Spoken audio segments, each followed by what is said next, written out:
Have you ever wondered if it was all worth it? All the emails and phone calls, special projects, late meetings, early mornings, and out-of-town trips? Frantically shuttling bodies back and forth and cobbling together another meal just to check that off the list. Have you ever wondered if you have the balance right? Have we worked hard enough? Have we played enough? What will our children remember about us? Have you ever wondered if you've done it right? Is it possible to even really know that? Did we give our passions and energies to the right causes? Have we given ourselves to the things that matter the most? Or in the end, is it all just vapor?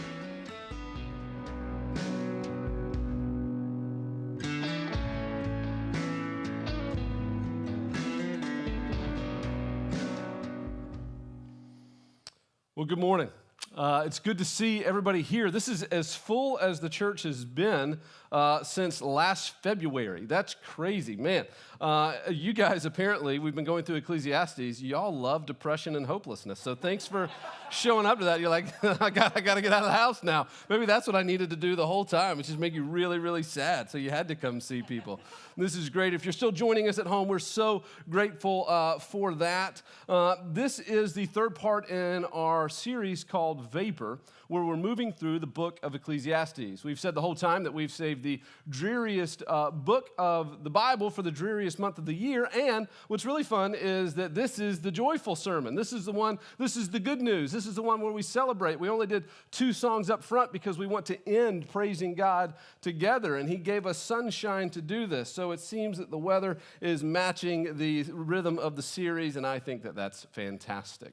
In the first week, we started out and we talked about this idea of havel or vapor or smoke. And we concluded that Solomon would argue that a vast majority of Americans are wasting their life, right? Which means a vast majority of us are probably investing our life pursuing things that ultimately we can't grab onto, or vapor or smoke. They're here one day and they're gone the next. And so that really left us with this question at the end of that week: is there a worthwhile investment of our lives? And if you have notes, you see that at the top of your notes. I think that's been a question that's been lingering in the series. Is there really a worthwhile investment of my life, or is it all just a waste of time? Is everyone here we're all just chasing vapor? And I think that there's a good answer to that question. But last week, we answered it a little bit, but we stumbled into another harsh reality. The harsh reality that even if we pursue wisdom with our life, even if we're obedient, the godliest of the godly, that does not insulate us from pain. Our godliness doesn't protect us from grief, right? And so what we learned by looking at that beautiful passage in Ecclesiastes chapter 3, there's a time for mourning, and there's a time for joy. There's a time for grieving, and there's a time for healing, and there's a time to be hurt. There's a time to live, and there's a time to die. Like, we saw that passage. And what we learned is that pain is not punitive. God's not tightening the screws on us to punish us. Pain is the result of a fallen world, right? And that the harsh reality that Solomon gives us in Ecclesiastes is that no matter what we do, we're going to hurt. No matter how godly we are, there will be seasons of mourning in our life. And so that leaves us, I think, with another really difficult question. Can I ever hope for true happiness? Can I ever, on this side of eternity, grasp onto something that isn't havel or vapor or smoke? Can I grasp onto a joy that is immutable and unchangeable, that is resistant to circumstances in life, that even as the storms come, I can still find myself in seasons of joyfulness and contentment? Is it even possible to do those things? And I think those are the 2 big questions that we bring into this week. Is it possible to pursue anything that really matters? And is it possible to grab onto anything that looks like actual true contentment and joy? And the answer to those questions, I think, is yes. And Solomon answers those questions multiple times in Ecclesiastes. I think in 4 separate passages. He addresses those with the exact same answer. 4 different times he gives this answer, and I love this answer. I think there's so much bound up in his choice to answer the questions in this way. But like I said, he says it in 4 separate times. I'm going to read you 2 of them so that you can get a sense. They're in your notes if you have them. They'll be on the screen if you're following along at home. But here's what he writes in Ecclesiastes chapter 2, verses 24 and 25. There is nothing better for a person than that he should eat and drink and find enjoyment in his toil. This also I saw is from the hand of God. For apart from him, who can eat or who can have enjoyment? I perceived, and this is in Ecclesiastes chapter 3, I perceived that there is nothing better for them, that's us, than to be joyful and to do good as long as they live. Also that everyone should eat and drink and take pleasure in all his toil. I love this phrase. This is God's gift to man. 4 times in Ecclesiastes, Solomon repeats this idea that at the end of the day, what's left for us to do is enjoy our toil, enjoy our food and drink, and honor our God. The end of the book, he ends. The end of the matter is this: all has been heard, fear God and keep his commandments. This is the whole duty of man. We talked about that last week. And it's important that as we look through what I think is kind of this formula for contentment, that we understand that when he's talking about eating and drinking, when we see eating and drinking in the Bible, that is almost always a reference to a communal activity. Eating and drinking is inherently communal. The Bible rarely talks about eating for sustenance, right? It rarely talks about food as this way to be healthy. It always talks about food and bread and gathering around a table as a form of community. And so when he says that there's nothing for man to do except to find joy in what he does and to eat and to drink, what he means is when we look around the table, when we have our meals, if we love the people who are around us, that's good. That's a gift from God. We go out to eat, we're eating with our friends, and we look around and we have genuine affection, we enjoy these people, that's a gift from God. When you look around your table and you have family there and you love that family, now listen, we're all parts of families. We know that love isn't just sing-song and fairy tales all the time. Sometimes it's hard, but at the end of the day, if you know that I love you and you love me, then that's a gift from God. And so when he's talking about food and drink, he's really referencing community. And then when he talks about toil, enjoying your toil, I have a men's group that meets on Tuesday mornings at 6:30. Anybody can join us if you want to. Just email me. The more the merrier there. And we were talking about this word toil. And to a room full of men, it means career, right? It means work. It means what's your job? But Solomon uses that word a lot more broadly than that in Ecclesiastes. And the word toil really doesn't refer to your job or your career as much as it refers to the activities that you have set aside for that day, the productivity of that day, whatever it is you're going to do. Because we have some men in the group who are retired. If it's only about work, career, then they have no shot at happiness, right? They better get back to it. But really, it's broader than that. It really means toil. What do you have set for yourself today? What productivity are you going to engage in today? And then in this verse, he says that we should do good. And he defines doing good as honoring God with our life, fearing God and keeping his commandments. And it's with these understandings that I kind of arrive at this conclusion of kind of Solomon's equation for contented joy and apex happiness. And I really do think it's this: people you love, plus tasks you enjoy, plus honoring God, equals apex happiness. Listen to me. If when you eat, if as you move through your day, you look around and the people in your life bring you joy, and when you wake up, you're looking forward to the things that you're going to do in that day, maybe not everything, but the point of the day brings you joy, and you're honoring God with your life, if those things are true of you, then I want you to know this morning, you are apex happy. It doesn't get better than that. Sometimes our problem is just that we can't see it. But I'm telling you, man, if you wake up every day and you get to have breakfast with your family, or you go out to lunch with some people at work that you enjoy, or you look forward to seeing some friends at small group or something like that, if you look around at your community and you're surrounded by people you love, and you look at your days and God has given you something to put your hand to that you enjoy, that gives you a sense of purpose, that helps you become who He's created you to be, and use your gifts and abilities to point people to Jesus as you move throughout your day, if that's what you get to do and you're honoring God as you do those things, then listen to me, you are experiencing apex happiness in your life. And I think that we get it so messed up sometimes. We do all the things that Solomon talked about in the first 2 chapters, and we chase all the things. We run out there and we chase all the success and all the relationships and all the money and all the fulfillment and all the pleasure and all the stuff that's out there. When really what's true is God has already given us everything we need for joy. God has already provided in our lives everything we need for joy. And listen, if you don't have those things, if you look around, you're like, I don't like any of the people in my life right now. If you don't have a fulfillment in your job, if you're not honoring God with your life, then guess what? Those things are attainable. Those things aren't out there and forever away. Those things are attainable. They're right around you. God gives us everything we need for joy within our reach. That's why I brought this chair today. This chair here is my chair from my house. This is my chair in my living room. This chair sits in the corner of our living room, and opposite me we have a little sectional couch. There's other people who sit in this chair sometimes, but for the most part, it's me.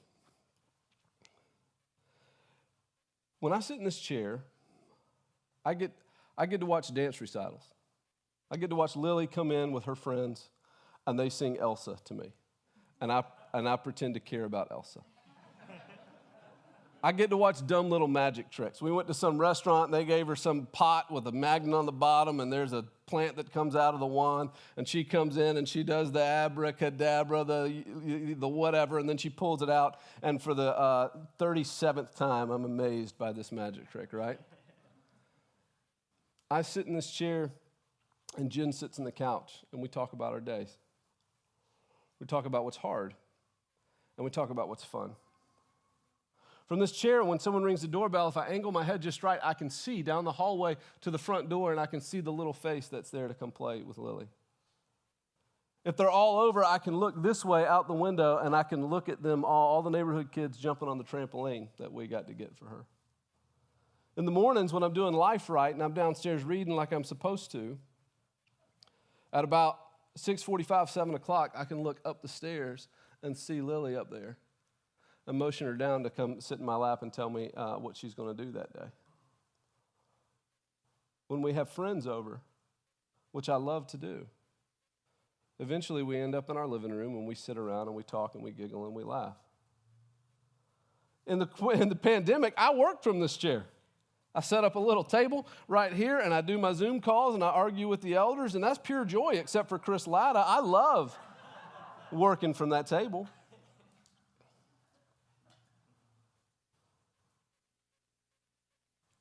I can see all the things that bring me the most joy from this chair. And if I go out there chasing joy, if I go out there trying to track everything down, what am I going to do? Buy a new house for this chair? Put it in 3,000 square feet instead of 2,000, and now I'm happier? Do the Elsa songs get better in bigger houses? Do I have better conversations with Jen if our house is bigger? Or if we take better vacations? Or if I'm wearing nicer jeans? These are from Old Navy.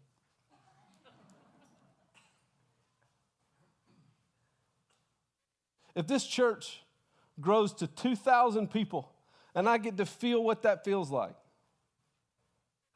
do my conversations with my family and friends get any better from sitting in this chair? No, man. This is it. And sometimes it's not the chair, right? Sometimes it's the kitchen. Sometimes it's when I get to cook dinner and Jen sits on the stool and we talk about our days. Sometimes it's the mornings when Ruby and Lily are on the bed and I'm in the chair in the corner of that room and we're all talking, just enjoying our times. But here's what I know. I can go out there chasing whatever I want to chase. But my times of most profound joy come when I'm right there. They come when I'm around the people that I love the most.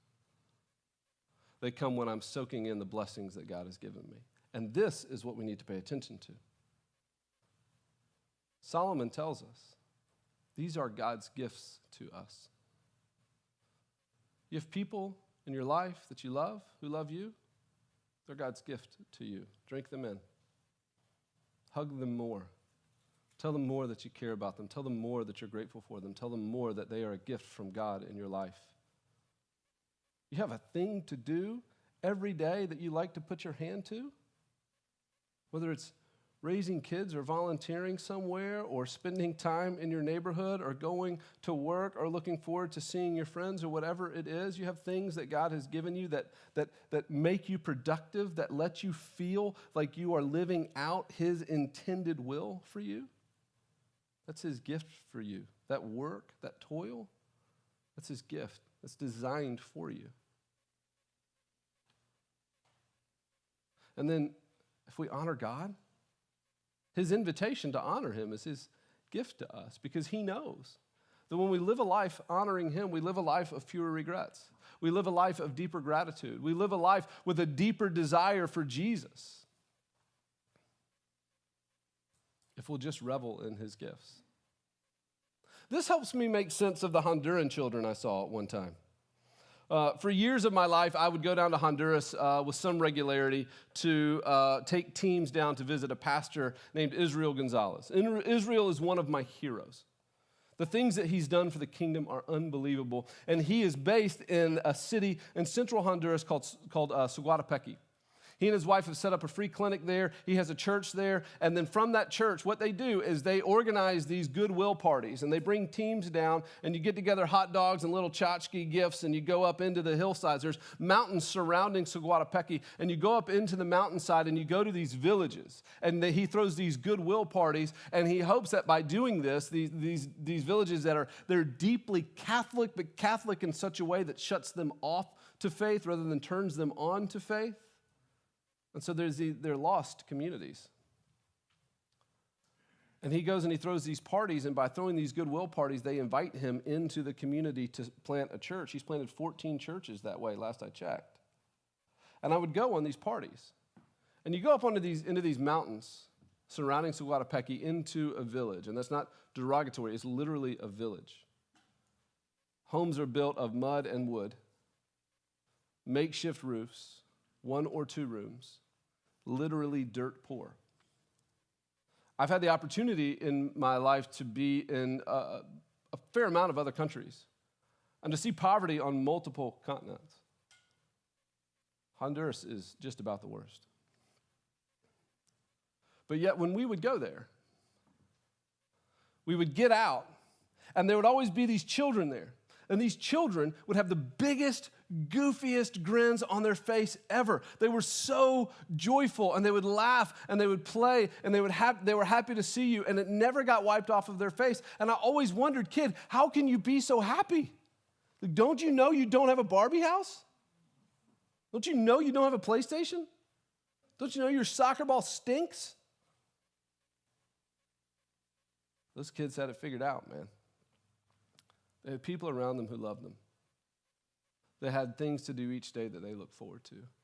And they hadn't lived enough life to carry the weight of what it is to not honor God with our choices. They were walking in apex happiness. And I carry all my American wealth down there and privilege, and I look at them and I'm jealous. Because they figured out something that we haven't. And I just think that there is this profound truth that everything that we need is right there within our grasp. That we don't have to run around out there chasing vapor and havel. God has given us these gifts already.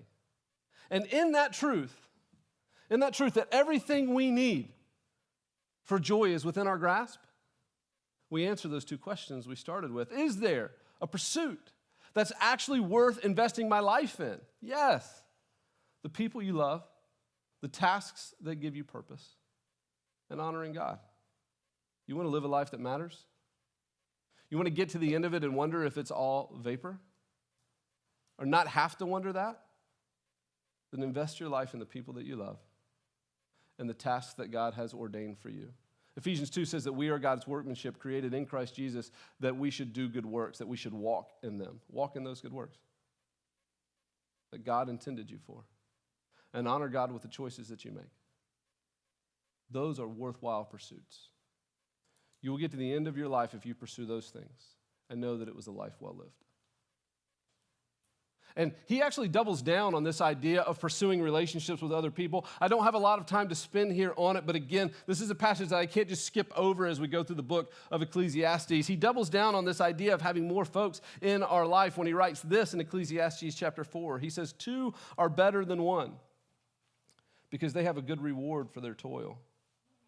For if they fall, one will lift up his fellow. But woe to him who is alone when he falls and has not another to lift him up. Again, if 2 lie together, they keep warm, but how can one keep warm alone? And though a man might prevail against one who is alone, 2 will withstand him. A 3-fold cord is not quickly broken. Solomon doesn't take a lot of time to tell you to invest in a lot of things in Ecclesiastes. If you've been reading along with us, he doesn't tell you to do a lot of stuff there. He just kind of tells you, hey, this stuff's a waste of time. You should honor God. And then he tells you how he got to that conclusion. But here he stops and makes sure you understand the value of having people in your life who love you love in return. And he sets up life as this struggle, this fight, because it is a struggle and a fight to choose to honor God with our lives. It is a struggle and a fight to keep our marriages healthy. It is a struggle and a fight to direct our kids in the right way, to love our families well, to share our faith, to be evangelists in our community, and to make disciples of the people who are around us. That's hard. And Solomon says, if you try to do this alone, woe to you when you fall and you have no one to pick you up. Woe to you when addiction creeps in and there's no one you can tell. Woe to you when doubts creep into your faith and there's no one you can talk to. How hard it must be for you when your marriage gets rocky and there's no one to fight for it. If there's 2, he says, you've got a fighting chance. If there's 3, that's not quickly broken. We need people in our lives to fight for us. We need to fight for the people in our lives. It seems to be a big value to us. That will help us ensure that we always have people to eat and drink with that we love and enjoy. So I thought it was worth pointing out Solomon's emphasis on this. The other question that remained from the previous weeks is, can I ever hope for true happiness? Yes!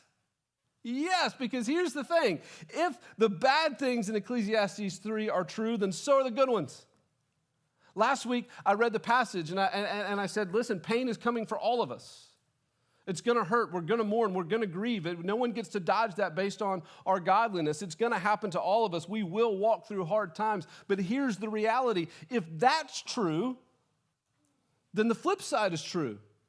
If the bad things are true, then God says we will walk through seasons where we experience the good things. Look at the good things. There is a time to be born, to plant, to heal, to build up, to laugh, to dance, to gather things together, to embrace, to keep, to sow, to speak. A time for love and a time for peace. If we're going to have to walk through hard times, there's going to be good ones too. And I just think that the blessing from Ecclesiastes is this. It hits us with some hard realities. It's stark. It's unflinching. Hey, most of us are wasting our lives.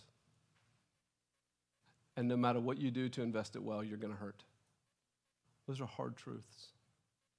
But I've said the whole time that if we can accept them, on the other side is this joy that is waiting for us. And this is the joy. The joy is, yes, there's big things going on that we can't control, but in the midst of all that stuff that we can't control, God gives us these gifts, these moments of joy, these pockets to lean into where we celebrate him, where we're grateful for him, and we acknowledge those things as gifts. And I just think that if we accept the difficult realities from this book, then we can start to look for these little pockets of joy in our life, and they will bring us such more fulfillment than if we just move through them waiting to get to the next thing. At our house, we do a thing called Breakfast Sammy Saturday, all right? I like a good breakfast sandwich. I know it's hard to tell by looking at me, but I like a good, I put butter down, I toast the bread, I do the eggs, I do some bacon, do some cheese on there, and then I put it all together on the Blackstone, cut it in half, and the good egg like bleeds out onto it. It's all the goodness, and then you dip your sandwich in there. It's the best. I love Breakfast Sammy Saturdays. You guys are not enthusiastic enough about this. You need Breakfast Sammy Saturdays in your life. So I'll just let you guys sign up. Come over to the house. I'll make them for you. We love it. But it's just kind of a thing that I do. I like it. I make one for Jen and Lily, and they kind of eat half of theirs. I'm more excited about it than anybody else. But then one day, Lily brought this home from preschool, and it made me cry right on the spot. That's Breakfast Sammy Saturday. She drew my griddle. She put food on it. Apparently, I make pizza there. And she brought it home to me. Now, the thing about this is, it was an assignment at preschool. She was told, just make whatever you want. It's an art project. And she made Breakfast Sammy Saturday. And she brought it home to me. And she said, look, Daddy. And she told me what it was. I started crying right there on the spot. I got these big old alligator tears in my eyes looking at Jen. What a cool thing. And sure, life's going to be hard. She's going to be a teenager. She's 5 now, so she's kind of maxed out on cuteness, and now it's just hyper sometimes, you know.